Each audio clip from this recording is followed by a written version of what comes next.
Đừng yêu một ai quá nhiều, để con tim một viên, mỗi đêm cô đơn một mình.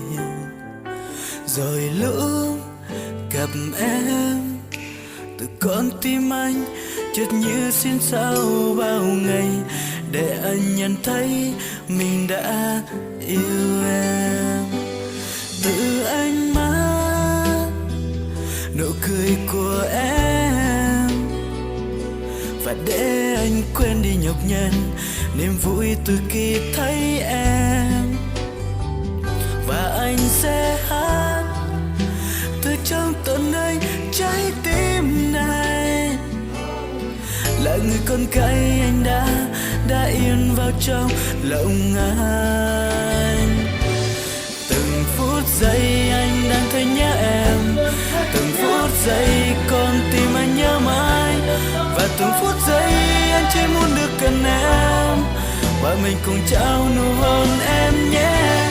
Hãy nói ra khi em thấy nhớ anh, hãy cho anh biết rằng em rung động mỗi khi mình cần bên nhau, và để anh được cầm tay em, hạnh phúc khi anh có em.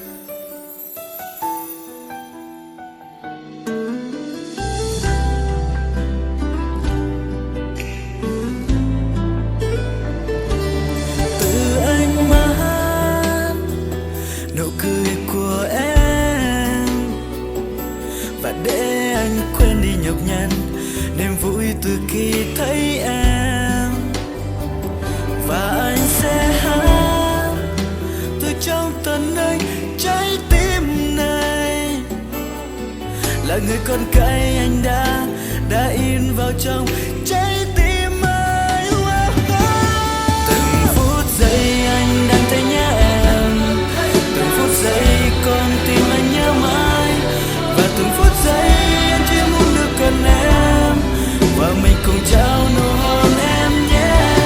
Hãy nói ra khi em thấy nhớ anh, hãy cho anh biết rằng em rung động mỗi khi mình cần bên nhau, và để anh được cầm tay em, hạnh phúc khi anh có em.